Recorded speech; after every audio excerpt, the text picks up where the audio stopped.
श्री गणेशाय नमः। श्री हरि। ओम श्री परमात्मने नमः।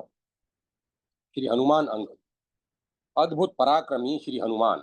लेखक श्री कृष्ण गोपाल जी माथुर। विद्या बुद्धि के निदान, ज्ञानवान, वेदज्ञ, तीक्ष्ण बुद्धि, सर्वशास्त्र पारंगत, असीम पराक्रम की मूर्ति, सर्वोपरि शौर्य वीर के आगार, आजन्म नैष्टिक ब्रह्मचारी श्री हनुमान जी शंकर के अंश से वायु द्वारा कपि राजकेसरी की पत्नी अंजना के गर्भ से एक मत से चैत्र शुक्ला एकादशी को अवतरित हुए थे।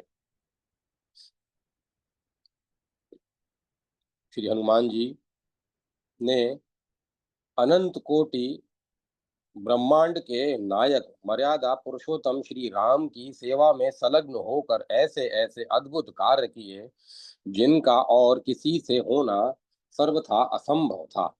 जब अहि रावण श्री राम लक्ष्मण को निद्रा अवस्था में मोहिनी विद्या से मोहित करके पाताल में ले गया, तब श्री हनुमान जी ने शोक मग्न वानर सेना को संतोष दिलाते हुए प्रतिज्ञा की कि मैं 14 भुवनों और तीनों लोकों में जहां भी श्री राम लक्ष्मण होंगे उन्हें खोज कर लाऊंगा। ऐसा कहकर श्री हनुमान जी प्रलय काल के बादलों के समान भयंकर गर्जना करके चले और एक गृध्र के संकेत पर शीघ्र ही पाताल पहुंच गए। वहां एक अद्भुत लीला यह हुई कि जो ही आप सूक्ष्म रूप धारण कर अहिरावण की देवी के सम्मुख पहुंचे, त्यों ही देवी तो लुप्त हो गई तथा आप स्वयं देवी बनकर उस स्थान पर विराजमान हो गए। आप संपूर्ण पूजा सामग्री को भक्षण करते गए। तब श्री राम लक्ष्मण को बलि देने के लिए लाया गया। तब हनुमान ने मेघ के समान गर्जना करके राक्षसों को मारकर अहिरावण का मस्तक अग्निकुंड में होम दिया और वे श्री राम लक्ष्मण को वहां से छुड़ा लाए। दोनों भ्राताओं ने प्रसन्न होकर उनसे कहा, हनुमान, तुम्हारे समान हितकारी देवता मुनि सिद्ध और शरीरधारियों में कोई नहीं है। तुम्हारी कीर्ति तीनों लोकों में छा जाएगी।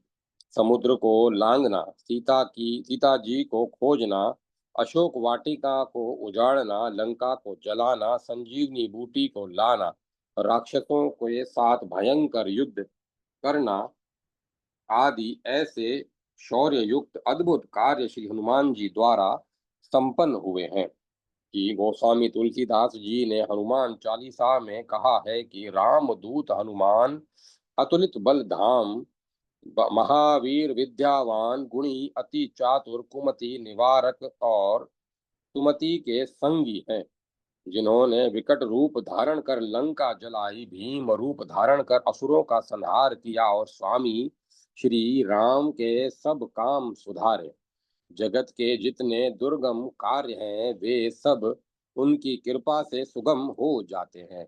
विनय पत्रिका में गोस्वामी जी ने विनती की है कि हनुमान जी, आप अहंकार, काम, क्रोध आदि दुष्टों से व्याप्त घोर संसार रूपी रात्रि का नाश करने वाले साक्षात सूर्य हैं। अतः यह पूर्णतः प्रत्यक्ष है कि हनुमान में इतना बल, पराक्रम, सामर्थ्य और ब्रह्मचर्य तेज था कि वे किसी भी लोक में कैसा भी रूप बनाकर अबाध गति से आ जा सकते थे। श्री राम गाथाओं में तो केसरी नंदन श्री हनुमान जी को पराक्रमी श्री राम सेवक बताया ही है। उनके अतुल बल पौरुष की अन्य स्थानों पर भी प्रचुर प्रशंसा की गई है। केवल त्रेता युग ही नहीं, द्वापर युग भी श्री हनुमान जी की पराक्रम गाथा से गौरवान्वित है। महर्षि गर्गाचार्य कृत गर्ग संहिता ग्रंथ के विश्वजीत खंड के 30वें अध्याय में उल्लेख है कि भीमनादनी नगरी का कलंक नामक राक्षस 10,000 राक्षसों को साथ लेकर यादवों से युद्ध करने लगा। वह इतना भयंकर बली था कि हाथियों, रथियों, घोड़ों, ऊंटों तथा सेनानियों को दांतों से चबा जाता और उन्हें आकाश में गन्ने की खोई हुई खोई की भांति फेंक देता था। भगवान श्री कृष्ण के ज्येष्ठ पुत्र जब उससे लड़ते लड़ते पराजित होने लगे, तब उन्होंने कपिवर हनुमान के कपिंद्रासन कपिंद्रास्त्र का संधान किया। संधान करते ही हनुमान जी प्रकट हो गए और उन्होंने उस राक्षस को आकाश में 100 योजन दूर फेंक दिया। इस पर कलंक ने हनुमान पर एक अत्यंत भारी गदा फेंकी, किंतु वे वेग से उछलकर बच गए और कलंक की छाती पर ऐसा मुक्का मारा कि वह तत्काल छाती पर यह धरती पर गिरकर ढेर हो गया। फिर हनुमान जी ने वैदुर्य पर्वत नाम लाकर उसके ऊपर डाल दिया, जिससे वह मृत्यु का ग्रास बन गया। महाभारत के सारे युद्ध में प्राय सर्वत्र श्री कृष्ण के सखा अर्जुन छाए हुए हैं। प्रत्येक प्रसंग पर उनके बल पौरुष की प्रशंसा हुई है। उनके रथ की ध्वजा पर श्री हनुमान जी विराजमान थे। तभी अर्जुन बड़े बड़े योद्धाओं को जीतने मारने में समर्थ हुए। इसी से भीष्म पर्व में अर्जुन ने कपिध्वज, कपि निकेतन आदि नाम बताए गए हैं। जो वीरवर हनुमान जी के ही नाम पर आधृत है। श्री कृष्ण के अभिन्न मित्र एवं स्वयं महान शूरवीर होते हुए भी अर्जुन को हनुमान के बल प्रभाव की आवश्यकता हुई और उनके सम्मान में अर्जुन के नाम उन्हीं के नामानुसार प्रसिद्ध हुए। यह महाबली हनुमान के पौरुष का प्रत्यक्ष आदर आदर है और उनके अतुल बलशाली होने का महान प्रमाण है। सच तो यह है कि बल की सदा से पूजा होती आई है।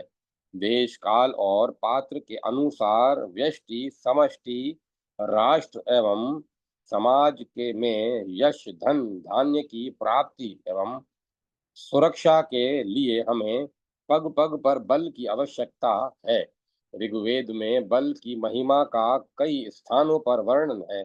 वहाँ कहा गया है कि विद्या और शारीरिक उन्नति के बिना सुख की वृद्धि कभी नहीं हो सकती। बल ही श्रेष्ठ पुरुषों का पालन और दुष्टों का दलन कर सकता है। अतएव कदाचार से बचकर शरीर बल संपादन करने का सदैव प्रयत्न करना चाहिए। इसीलिए तो हमारे देश में आज से नहीं, सुदीर्घ काल से बल के पुंज कृपा के सागर श्री हनुमान जी की आराधना भक्ति ज्ञान श्री धर्म शक्ति सामर्थ्य प्राप्त्यर्थ एवं असाध्य रोगों तथा भारी संकटों के निवारणार्थ विश्वास भक्ति श्रद्धा सहित होती चली आ रही है। सर्वत्र ही सभी जाति और संप्रदाय के अमीर गरीब श्री हनुमान जी के पूजा पाठ अनुष्ठान आदि में संलग्न रहते हैं और उसका शुभ फल प्राप्त करते हैं। जय माता सरस्वती। जय मां सरस्वती। नैष्ठिक ब्रह्मचर्य के आदर्श महावीर श्री हनुमान। लेखक श्री राम माधव चिंगले।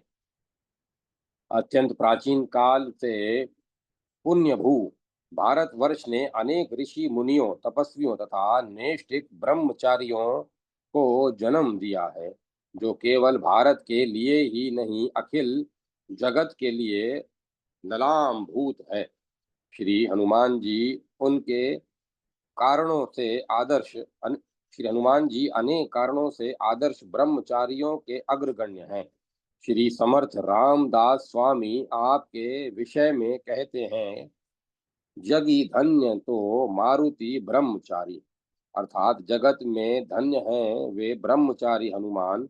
मानव समाज के सामने श्री हनुमान जी के ब्रह्मचर्य का बहुत ही उज्जवल आदर्श उपस्थित किया गया है। अनेक देवताओं का प्रासंगिक आविर्भाव सशक्त रूप में दिखाई देता है, किंतु हनुमान जी इस विषय में अपवाद है।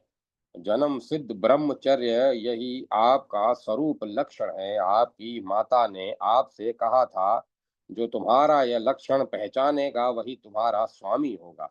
विशेषता तो यह है कि जिस वानर जाति में उन्होंने जन्म लिया था, उसमें ब्रह्म पत्निक प्रथा रूढ़ थी, किंतु श्री हनुमान जी उसके दुर्लभ अपवाद रहे और उनका यह रहना हेतु पुरस्पर पुरस्सर था, तथा यह किसी प्रकार की साधन संपन्नता के अभाव में या किसी प्रकार की न्यूनता या अयोग्यता के कारण नहीं।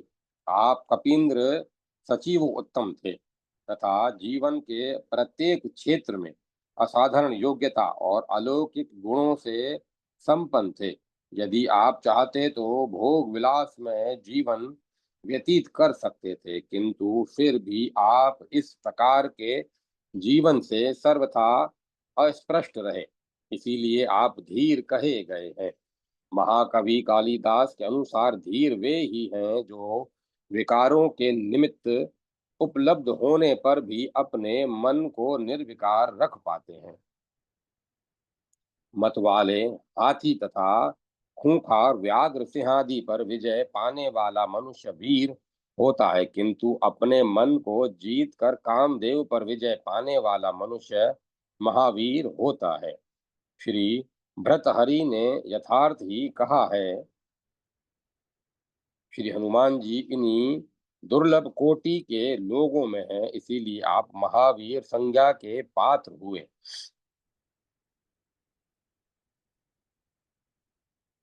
जब श्री भगवान अवतार धारण करते हैं, तब वे अकेले ही प्रकट नहीं होते, उनके साथ ही उनकी अनेक दिव्य शक्तियों के अंशभूत देवगण भी विभिन्न रूपों में तथा विभिन्न सामर्थ्यों से संपन्न होकर अवतरित होते हैं। जिस समय भगवान श्री राम ने रावण से संत्रस्त देव मानवादि की रक्षा के हेतु अवतार ग्रहण किया, उस समय उन्हीं के संकेतानुसार अनेक देवगण भी वानर आदि के विभिन्न रूपों में प्रकट हो गए।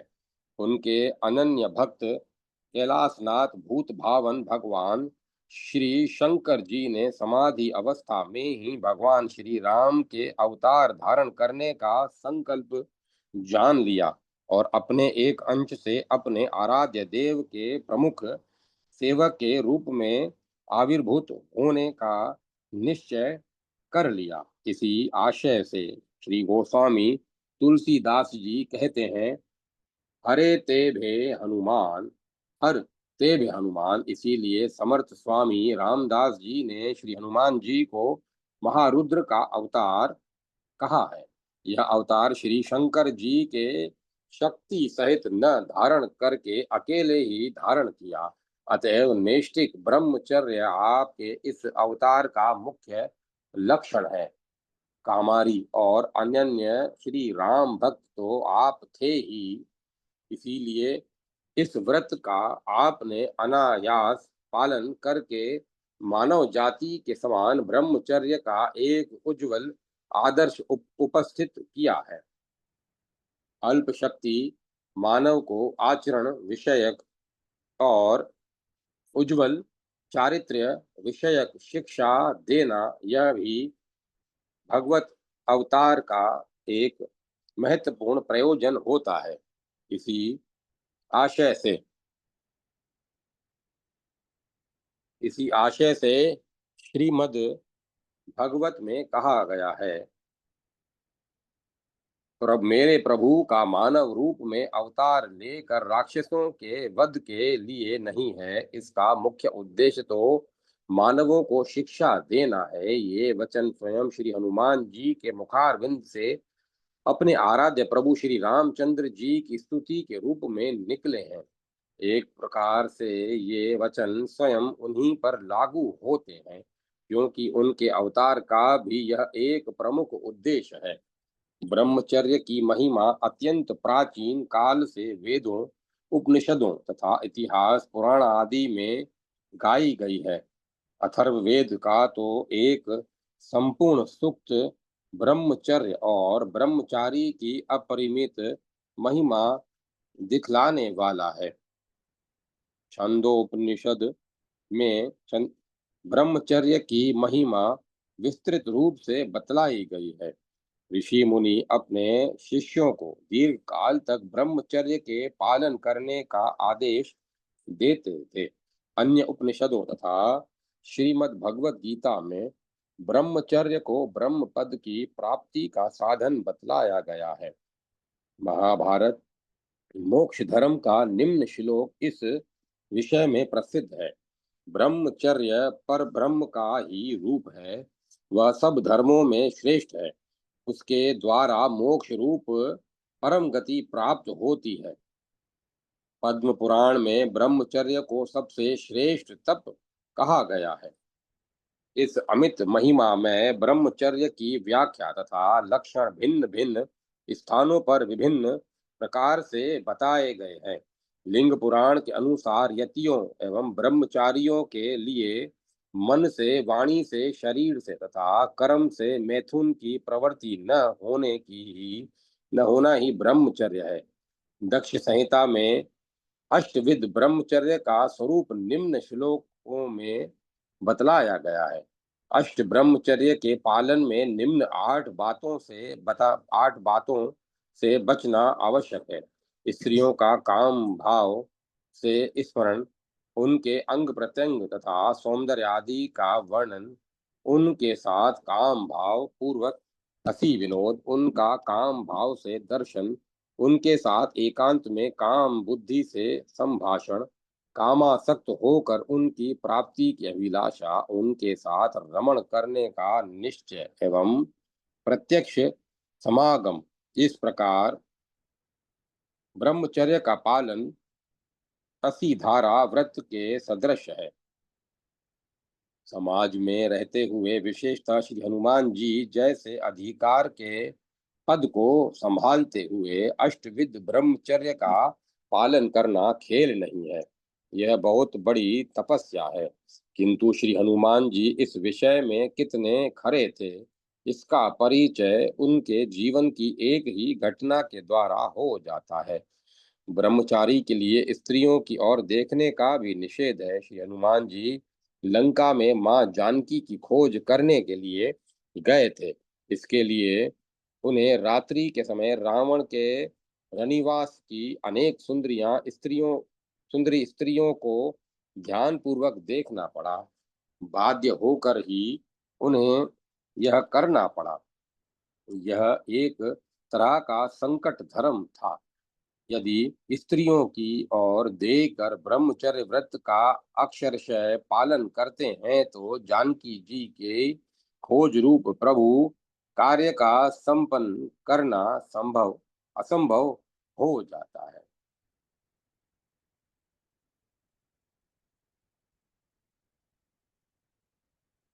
यदि स्त्रियों की ओर न देखकर ब्रह्मचर्य व्रत का अक्षरशः पालन करते हैं तो जानकी जी की खोज रूप प्रभु कार्य का संपन्न करना असंभव हो जाता। यदि प्रभु कार्यार्थ स्त्रियों की ओर देखते हैं तो ब्रह्मचर्य व्रत भंग का प्रसंग उपस्थित होता है। इस कारण उनका चित्त थोड़ी देर के लिए दोलायमान हो जाता है और वर व्रत भंग की आशंका से वे उद्विग्न हो उद्विग्न से हो जाते हैं। किंतु शीघ्र ही इस समस्या का हल प्राप्त हो जाता है। आत्म पर्यवेक्षण के द्वारा वे इस दुविधा को जिस सुंदर रीति से दूर करते हैं, वे वह सभी ब्रह्मचर्य व्रतधारियों के लिए बोधप्रद है। किसी भी क्रिया की अपेक्षा उसके मूल में रहने वाला हेतु या उद्देश्य अधिक महत्वपूर्ण होता है। रावण के रनिवास की स्त्रियों की ओर देखने का उनका उद्देश्य केवल मां जानकी की खोज रूप प्रभु कार्य करने का था। काम भाव से स्त्रियों की ओर देखना नहीं। अपने आत्म पर्यवेक्षण में श्री हनुमान जी ने ठीक ही कहा है कि स्त्रियों की खोज स्त्री समुदाय में ही की जाती है, हरणियों के समुदाय में नहीं। आपका हेतु पूर्णतः विशुद्ध और पवित्र था। स्त्रियों की ओर देखकर भी आपका ब्रह्मचर्य व्रत अखंडित ही रहा।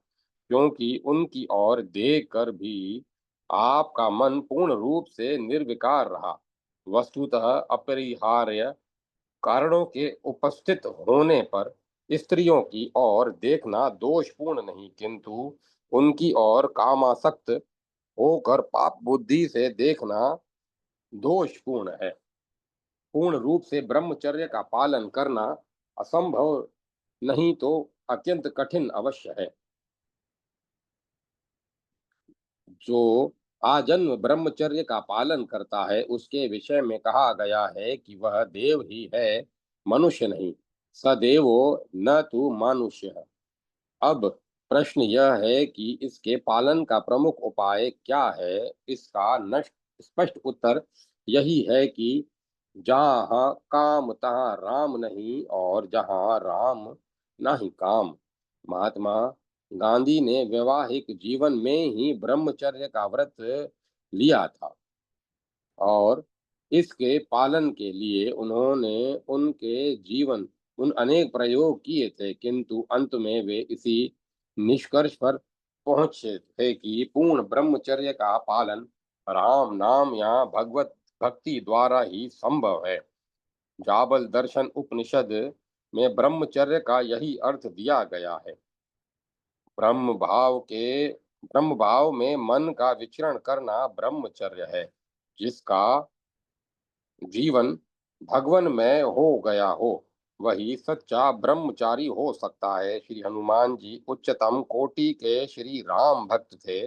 उनका रोम रोम श्री राम में हो रहा था। उनके हृदय में अपने आराध्य देव की मूर्ति निरंतर विद्यमान रहती थी। संपूर्ण जगत को वे सिया राम में देखते थे। ऐसी स्थिति में ब्रह्मचर्य की विद्या तक कोई ग्राम्य वृत्ति उनके चित्त में कैसे उदय हो सकती थी।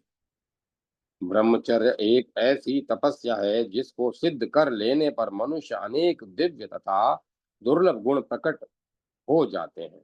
मनुष्य में अनेक दिव्य तथा दुर्लभ गुण प्रकट हो जाते हैं। कोई आश्चर्य नहीं कि श्री हनुमान जी इसके प्रभाव से ही सकल गुण निधान हुए हों। श्री वाल्मीकि रामायण में आपकी इस गुण संपदा का वर्णन यत्र तत्र पाया जाता है। संक्षेप में उनका दिग्दर्शन करने कराने के लिए निम्न श्लोक पर्याप्त है। श्री हनुमान के ये सद्गुण सदा विद्यमान रहते हैं। श्री हनुमान में ये सद्गुण सदा विद्यमान रहते हैं। तेज, धृति, यश, चतुरता, शक्ति, विनय, नीति, पुरुषार्थ, पराक्रम और उत्तम बुद्धि, शूरता, दक्षता, बल, धैर्य, बुद्धिमता, नीति, पराक्रम और प्रभाव, इन सभी सद्गुणों ने श्री हनुमान के भीतर घर कर रखा है। संसार में ऐसा कौन है जो पराक्रम, उत्साह, बुद्धि, प्रताप, सुशीलता, मधुरता, नीति, अनीति के विवेक, गंभीरता, चतुरता, उत्तम बल और धैर्य में श्री हनुमान जी से बढ़कर हो। विशेषता तो यह है कि श्री हनुमान जी की उपासना से अब उनके भक्तों में भी अभिष्ट गुण प्रकट होने लगते हैं। यथा श्री हनुमान जी के स्मरण से मनुष्य में बुद्धि, बल, यश, धैर्य, निर्भयता, आरोग्यता, विवेक और वाक्पटुता आदि गुण आ जाते हैं। गोस्वामी तुलसीदास जी हनुमान चालीसा में कहते हैं, दुर्गम काज जगत के जेते, सुगम अनुग्रह तुम रहे तेते। नासे रोग हरे सब पीरा, जपत निरंतर हनुमत बीरा। माँ जानकी के वर प्रदान के समय अष्ट सिद्धि नवनिधि के दाता भी हैं। अष्ट सिद्धि नवनिधि के दाता असबर दीन है जानकी माता। आपका संकट मोचन रूप प्रसिद्ध ही है। संकट कटे मिटे सब पीरा, जो सुमिरे हनुमत बलबीरा। आज हमारे देश के नवयुवकों में सर्वत्र ब्रह्मचर्य का ह्रास दिख पड़ता है। यदि इनके सामने श्री हनुमान जी जैसे नैष्ठिक ब्रह्मचारी का आदर्श बाल्यावस्था से ही रखा जाए तो संभवतः ब्रह्मचर्य का महत्व समझने पर इन्हें ब्रह्मचर्य व्रत के निष्ठा पूर्वक पालन करने की प्रेरणा मिल सकती है। यही कारण है कि स्वामी श्री विवेकानंद जैसे सुदूरदर्शी राष्ट्र संत ने मोह निद्रा से ग्रस्त भारत को निम्न संदेश देकर जगाया था। देश तथा धर्म के उद्धार उद्धार के लिए आप लोग श्री रामचंद्र जी तथा श्री हनुमान जी की उपासना जोरों से प्रचलित कीजिए। जय माता सरस्वती। जय मां सरस्वती। सेवा सावधान श्री हनुमान। लेखक पंडित श्री मुकुंदपति जी त्रिपाठी।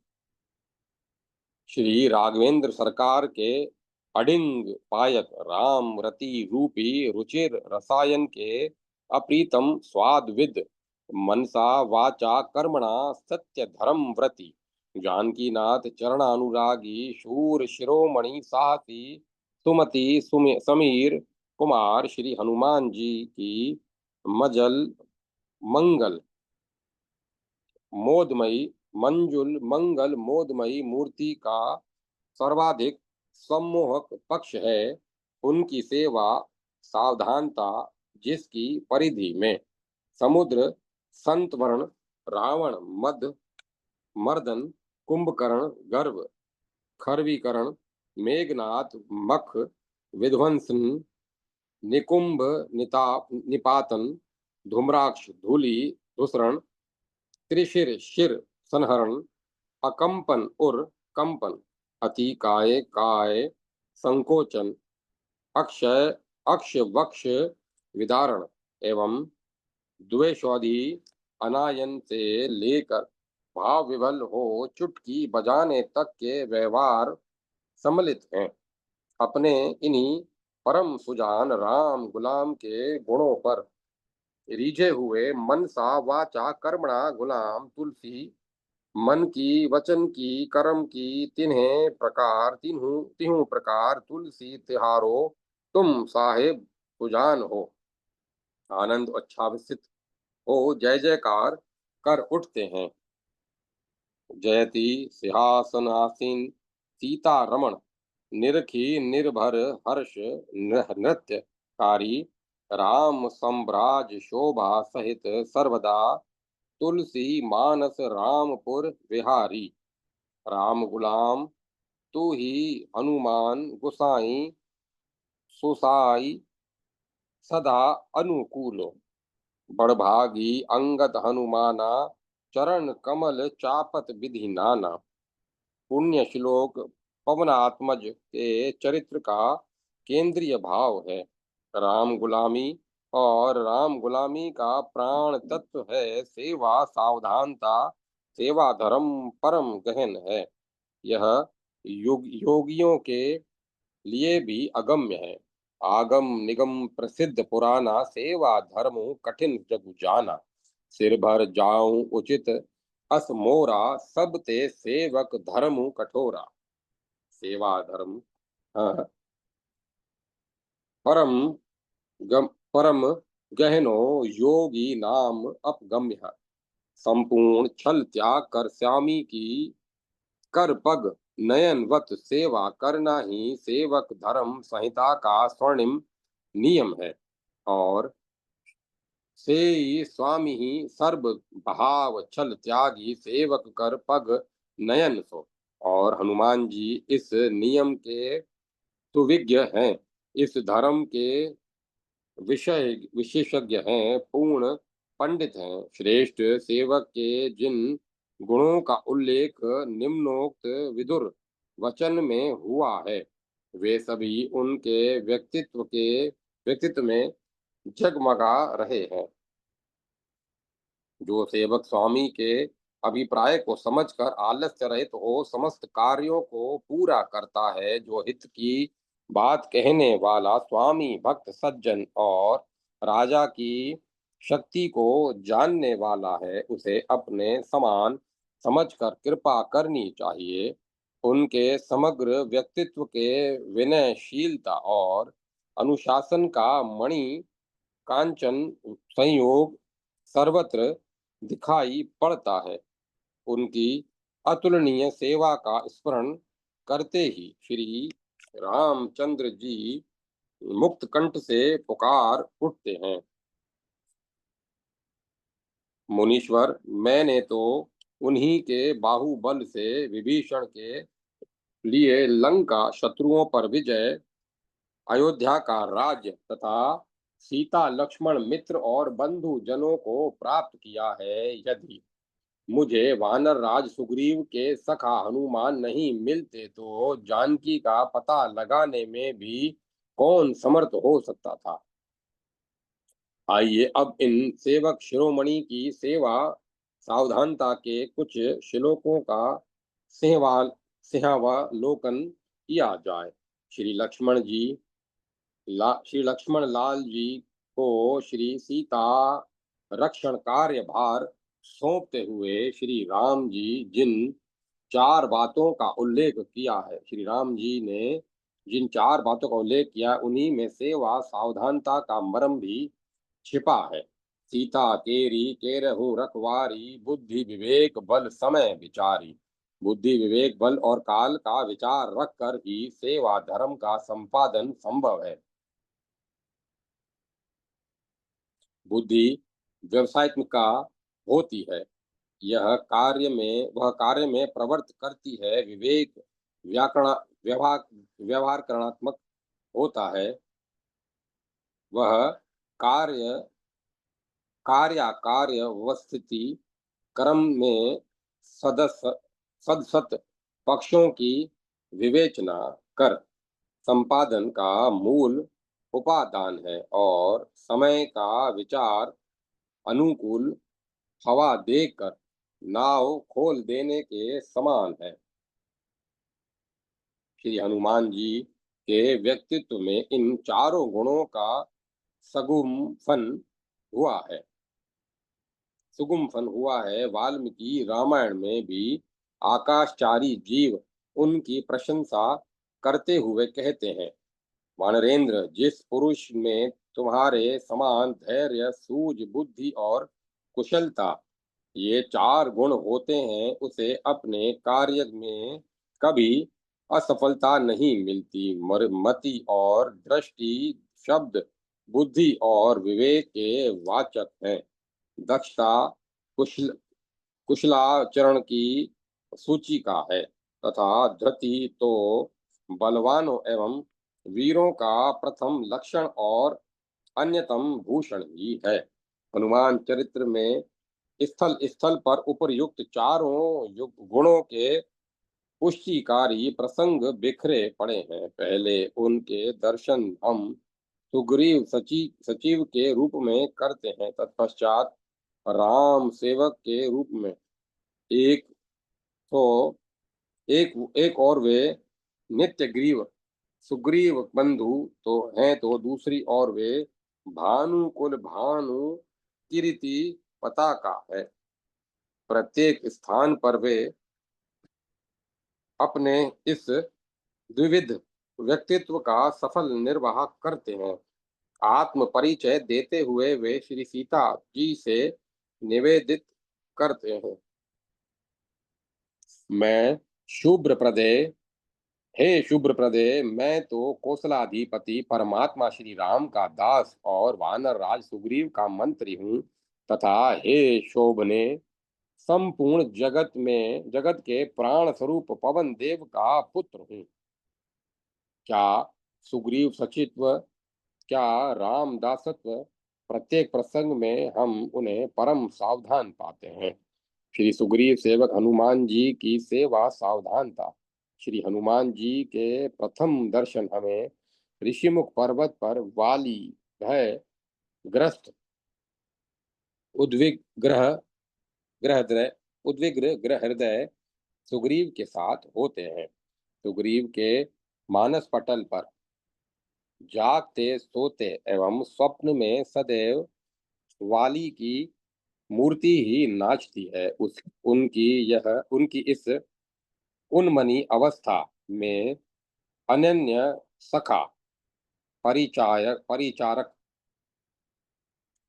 कर पग नयन और बंधु हैं पवन कुमार जी। देव योग से उस पर्वत पर श्री राम लक्ष्मण का पदार्पण होता है। वाली भयभीत सुग्रीव स्थिर अस्थिर हो उठते हैं। उनका उद्वेग बढ़ जाता है। तब हनुमान जी उनकी चिंता निवृत्ति के लिए श्री राम लक्ष्मण की शरण में पहुंचते हैं। हर्ष की बात है कि श्री राम लक्ष्मण के रूप में केवल उन्हें सुग्रीव व्याधि निवारण कुशल वेद ही नहीं मिलते, प्रतियुक्त उनको अपने परम प्रभु के दर्शन का भी सौभाग्य लाभ होता है और उन्हें अपने को सर्वात्मना समर्पण कर वे निहाल हो उठते हैं। पुलकित तन मुख आव न बचना, देखत रुचिर भेष के रचना। पुनि धीरजु धरि अस्तुति, कीनी हरस हृदय निज नाथ ही चीन्ही। सुग्रीव सेवा संलग्न श्री हनुमान के प्रत्येक आचरण से बुद्धि विवेक बल और समय विचार की पुष्टि होती है। बुद्धिमान का प्रथम लक्षण है चीर काल तक सुनना और उसके रहस्य को तुरंत ताड़ लेना। वास्तु स्थिति के मूल में पहुंचने की सामर्थ्य मारुतात्मज में कूट कूट कर भरी है। श्री राम लक्ष्मण को देखते ही उन्हें उनमें सहज प्रतीति हो जाती है कि उनका आश्रयण सुग्रीव सुगति का सहज साधन बन सकता है, क्योंकि बुद्धिमान एवं विक्रम संपन्न सुमतों के सहाय से साधनहीन वित्तहीन और विपत्ति मग्न जीव अनायास कृत हो जाते हैं। वे सुग्रीव को श्री राम सख्य संस्थापनार्थ सुमंत्र देखकर अपने साचिव्य के साचिव्य को सार्थक बनाते हैं। सहज विवेक संपन्न होने के नाते उनकी क्रांत दर्शनी प्रज्ञा श्री राम लक्ष्मण के महानुभावत्व पर मुग्ध हो जाती है और उन्हें उनके चरणों में सर्वात्मना समर्पण करा देती है। इन कोमल पद वाले कठिन भूमिगामी प्रभु जी की परिचर्या में प्रवृत्त होने के साथ श्री हनुमान सर्वत्र उन्हें पीठ पर आसीन कर अपनी सेवकाई सफल करते हैं। श्री राम लक्ष्मण का कठोर भूमि पर चलना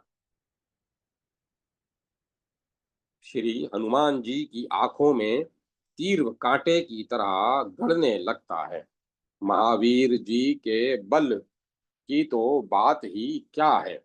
वे निराश्रयी उत्साही सुग्रीव के भी पंचविध बल बाहुबल मंत्री बल अर्थ बल कुटुंब बल और प्रजा बल स्वरूप ही कार्य सिद्धि का मूल है।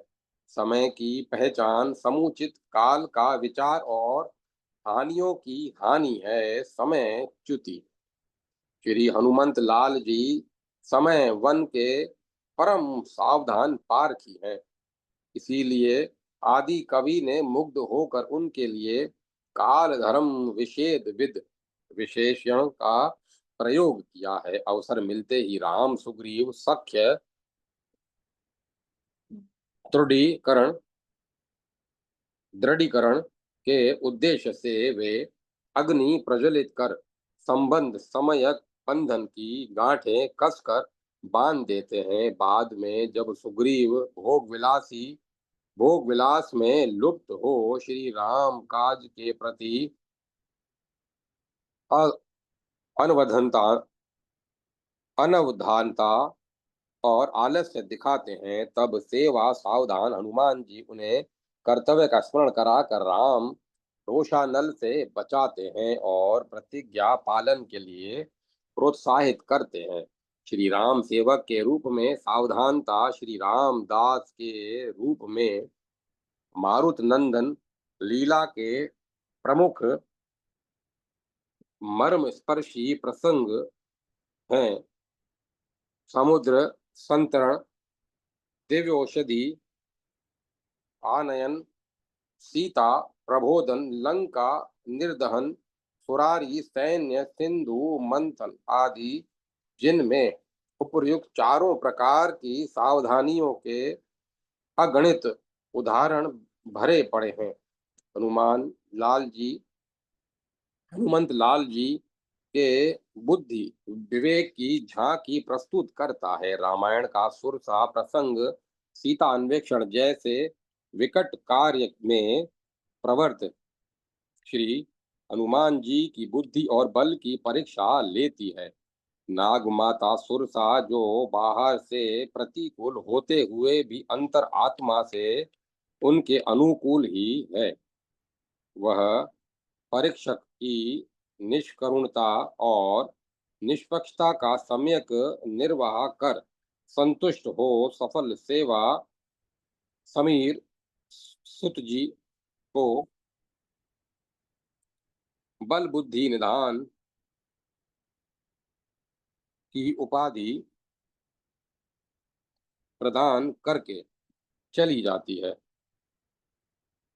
बल बुद्धि निदान की उपाधि प्रदान करके चली जाती है। उनके उसके साथ महामती मारुतात्मज का व्यवहार अत्यंत सूझबूझ से भरा है, जो सिद्ध कर देता है कि वे सेवा धर्म शास्त्र में अनेक नवीन परिच्छेद जोड़ने वाले पारंगत पंडित हैं। क्योंकि जो क्रियाशील पुरुष हैं वे वही विद्वान हैं। पहले तो वे उसे पराकृत करने के लिए अपने महामहिम स्वामी श्री रामचंद्र जी के कार्य का उद्देश्य सुनाते हैं, जिससे वह स्वामी के विशिष्ट कार्य की गुरुता का विचार कर उनका मार्ग छोड़ दे। राम काज करी फिरी में आवा इत्यादि कहकर पुनः वे सीता सुधि आनयन का उद्देश्य उद्घाटित करते हैं, जिससे एक स्त्री की दूसरी स्त्री के प्रति सहज जातिगत सहानुभूति होने के नाते द्रवित होकर मार्ग छोड़ दे। सीता कही सुधि प्रभु ही सुनावो, किंतु इतने पर भी उसका भाव नहीं बदलता। तब बुद्धि के धनी मारुतात्मज का तीसरा तीर छूटता है, जो अद्भुत नुकीला है। वह सुरसा के हृदय में कोमलतम अंश को चीर देता है। भले ही वह सभी विषयों की परीक्षा पूरी किए बिना नहीं टलती। सत्य कहूँ मोहि जानते माई, एक तो महानुभाव मारुतात्मज द्वारा लौट कर आने की सत्य प्रतिज्ञा, दूसरे माई से की गई विनम्र विनती, इन दोनों हेतुओं से उसके हृदय में भी अपत्य स्नेह जागृत हुए बिना नहीं रहता। किंतु कर्तव्य बोध के विवश वह यह झटका भी संभाल कर खड़ी है, राह रोक कर पहाड़ की तरह खड़ी है। श्री हनुमान जी परेशान हैं कि यह कैसी विकट समस्या है, जिसमें उनके सब के सब दिव्यास्त्र बेकार हो गए हैं। अतः वे शीघ्र निपटारा कर डालने के उद्देश्य से कह उठते हैं, मुझे ग्रसो न। तब सुरसा वदन का विस्तार करती है और साथ ही आंजनेय का आकार द्विगुणित होता जाता है। दाव पेच क्रिया प्रतिक्रिया घात प्रतिघात समस्या समाधान का यह क्रम सुरसा के 100 योजन मुख विस्तार तक चलता है। सहसा समीर सुवन जी को एक सरलतम समाधान सूझ जाता है। वे झट से अंगुष्ठ मात्र लघु रूप बनकर उसके मुख में प्रविष्ट हो बाहर निकल आ जाते हैं और उसे नमस्कार करते हैं। दक्ष नंदिनी, तुम्हें नमस्कार है, मैं तुम्हारे मुख में प्रवेश कर चुका, इतने पर भी भला सुरसा संतुष्ट क्यों न हो। वह धन्य है मारुतात्मज की चतुर्थ चतुराई चातुस्त्र चतुराई। राम काज सब हूँ करहूँ तुम बल बुद्धि निधान, आशीष देई गई सो हर्षी चले हनुमान। तब श्री हनुमान जी के विमल विवेक के एक दो रुचिर प्रसंग और देखिए। स्वधर्म में स्थिरता, तत्वार्थ परिज्ञान के प्रवीणता और आत्मनिग्रह, ये विवेक के विशिष्ट अंग हैं। और आंजनेय का व्यक्तित्व इन सभी गुणों का अनूठा महाकाव्य है। सीता परिमार्गण क्रम में वे रावण के रनिवास की स्त्रियों को देखकर धर्मलोप की आशंका से अभिभूत हो उठते हैं,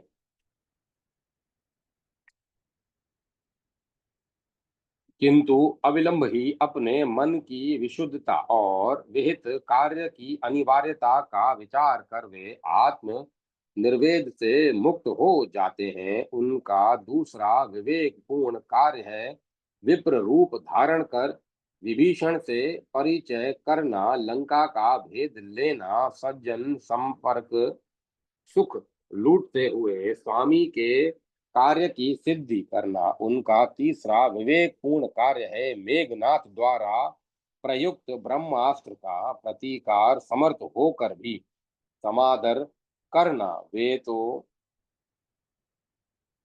मर्यादा पुरुषोत्तम के महान सेवक ठहरे, फिर भला मर्यादा की रक्षा क्यों न करें। धन्य है मारुतात्मज का विवेक, श्री राम सेवा प्रसंग में उनके बल की इहता बतलाने की शक्ति किसकी लेखनी में है। महाबली मारुतात्मज का रण कौशल देख कर तो श्री राम लक्ष्मण रावण विधि चक्रपाणी चंडीपति चंडिका एवं देवतागण सभी सिहाते हैं। तुलसी लखत राम रावण विबुध विबुध विधि चक्रपाणी चंडीपति चंडिका सिहात है। बड़े बड़े बाना बानईत वीर बलवान बड़े जातुधान जुदप निपाते बात जात है। इनके उनके द्वारा की जाती हुई राक्षसों की दुर्दशा का श्री तुलसीदास जी द्वारा प्रस्तुत वर्णन देखिए।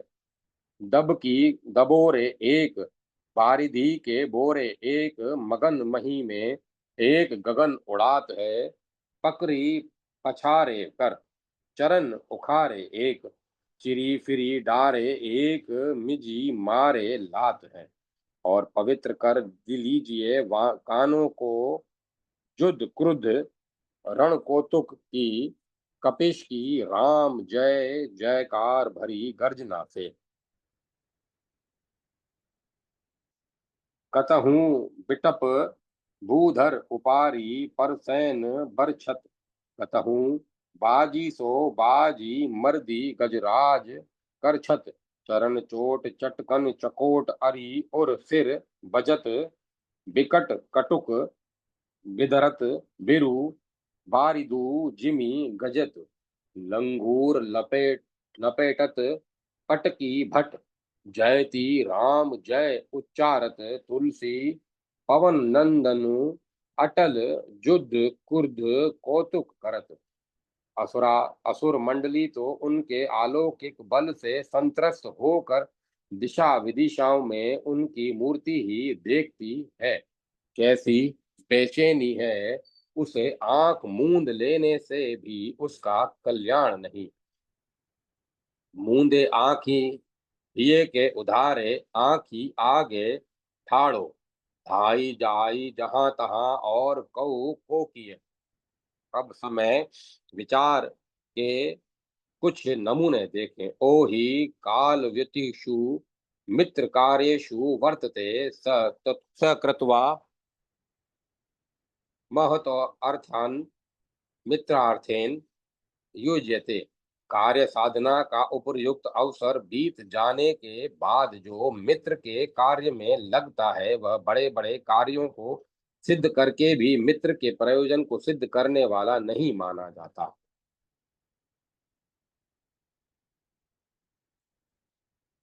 अविवेकी या असावधान दूत के हाथ में पड़ने पर बने बनाए काम भी देश काल के विरोधी होकर उसी प्रकार असफल हो जाते हैं जैसे सूर्य के उदय होने पर सब और फैले हुए अंधकार का कोई वश नहीं चलता, वह निष्फल हो जाता है। उसका विवेक रखने वाले हनुमान जी समय के सावधान पारखी हैं, वे अवसर पर पूर्ण उपयोग करना जानते हैं। अशोक वाटिका प्रसंग देखिए, रावण संत्रासित माँ मैथिली का मनस्ताप जब अपनी चरम सीमा पर पहुंच जाता है तब वे विकल विहल विलाप करती हुई प्राण परित्याग का निश्चय करती है। मैं बड़ी अनार्य और असती हूँ, मुझे धिक्कार है जो इनसे अलग होकर मैं एक मुहूर्त भी इस पापी जीवन को धारण किए हूँ। अब तो यह जीवन केवल पापार्जन के लिए ही है। मेरे पति भगवान श्री राम का सदाचार अक्षुण्ण है। वे शूरवीर होने के साथ ही शत्रुओं का संहार करने में समर्थ हैं। मैं उनसे संरक्षण पाने के योग्य थी, परंतु उन महात्मा से बिछुड़ गई। ऐसी दशा में जीवित रहने की अपेक्षा मर जाना ही मेरे लिए श्रेयस्कर है। जब अशोक विकट में जब अशोक विटप से माता जी अंगार याचना करती है तब अनति दूर वर्तमान आंजनेय बोले या न बोले, इस असमंजसमयी स्थिति का कैसा सुंदर समाधान वे ढूंढ निकालते हैं। उन्हें संभाषण करने से कई खतरे दृष्टिगोचर होते हैं और न बोलने से में खतरों के खतरे श्री सीता जी के प्राण नाश का ही खतरा है। बोलने में एक खतरा तो यह है कि उनकी संस्कृत परिष्कृत वाणी सुनकर कहीं माँ मैथिली रावण रचित कोई नवीन माया समझकर चीख न पड़े, जिससे राक्षस राक्षसियों में सनसनी समा जाए और वे सतर्क होकर उन्हें ढूंढने लगे। जूझने में कोई हर्ज तो नहीं है, किंतु न तो उनमें उनसे उसमें कोई बुद्धिमता है, न उसका उपयुक्त अवसर ही है। प्राथमिक कर्तव्य तो सीता प्रबोधन है। दूसरा खतरा यह है कि क्रूर कर्मा रावण कहीं सीता जी की हत्या ही न कर दे। सीता जी से बातचीत करने में मुझे यही दोष प्रतीत होता है, और यदि मैं उनसे बातचीत नहीं करता हूं तो विदेह नंदिनी सीता का प्राण त्याग भी निश्चित ही दिखता है। धन्य है उनकी सुबुद्धि को जो कहीं धोखा नहीं देती। अपनी मधुरा कल्याणी वाणी में वे श्री राम कथा सुनाने लगते हैं। उसका यथेच प्रभाव पड़ता है। अपने संभाषण द्वारा पूर्ण सांत्वना प्रदान कर मां सीता की छाती शीतल करने के उपयुक्त वे अशोक वन का विध्वंस कर डालते हैं और कौतुक पूर्वक रावण सभा में जो धमकते हैं। पहले तो वे अपनी विवेक नीति एवं धर्म युक्त वाणी से रावण को रास्ता सुझाते हैं, पर जब वह मूड नहीं मानता उस तब अवसर उपस्थित देख वे लगे हाथ उसे दंड भी दे डालते हैं। उनका प्रत्येक कदम संतुलित संयत और क्रमबद्ध है। अब उस दूसरा प्रसंग देखिए, घोर संग्राम में जब समस्त राम दल मूर्छित पड़ा है तब ऋषिराज के दर्शनानुसार वे गरुड़ोग्र वेग से सहस्त्रों योजन लांग कर दिव्य औषधि लाने पहुंचते हैं, किंतु यह क्या अजीब गड़बड़ घोटाला है, सभी औषधियां तो अदृश्य हो गई। उस उत्तम पर्वत पर रहने वाली संपूर्ण औषधियां यह जानकर कि कोई हमें लेने के लिए आ रहा है तत्काल अदृश्य हो गई। विघ्नों के बीच ही विशेष चमत्कार दिखाने वाले चतुर शिरोमणि वात जात भला ऐसे छोटे मोटे विघ्न से कहीं कुंठित होने वाले हैं। वे बाहुबल से विशाल पर्वत को ही उखाड़ कर चल देते हैं, एक पल भी ओहापोह में बेकार नहीं बिताते। उनकी सजग कालज्ञ बुद्धि का परिचय समरांगण में के उस स्थल पर मिलता है जब विसंज्ञ सुग्रीव को लेकर हर्षमग्न कुंभकर्ण अपने गढ़ की ओर लौटता है। समीप पहुंच चुके हैं समीर सेतु, किंतु यह क्या स्वामी सुग्रीव को वे छुड़ाते नहीं। यह क्या यही स्वामी भक्ति है उनकी? क्या इससे भी बढ़कर नमक हलाली का कोई उपयुक्त अवसर आएगा? हाँ, स्वामी भक्ति ही तो उन्हें रोक रही है, अवसर विचार ही तो उनके पैरों को पकड़े हुए है। ऐसा करने से स्वामी के यश की हानि हो जाती। यदि मैं इन्हें छुड़ाऊं तो महात्मा सुग्रीव को प्रसन्नता नहीं होगी, उल्टे उनके मन में खेद होगा और सदा के लिए उनके यश का नाश हो जाएगा। कहाँ तक इन सेवक सरोरुह सुखद भानु भोर स्वरूप सेवक शिरोमणि की सावधानता की चर्चा की जाए, उनकी चुटकी बजाने तक में यह चमत्कार है कि जो समस्त श्री राम परिकर की बुद्धि को चकरा देता है और उनकी चरण सेवा के विशेषाधिकार को सर्वथा सुरक्षित कर देता है। उनकी विस्तृत वृद्धावली का न तो और है और न छोर। जय जनक जा रमण, जय जनक जा रमणानुज, जय जनक जा रमण चरण चकोर। जय माता सरस्वती। जय मां सरस्वती। ओम नमो भगवते वासुदेवाय। ओम नमो नारायण। ओम तत्सत, ओम तत्सत, ओम तत्सत। कथा को विराम दिया जाता है।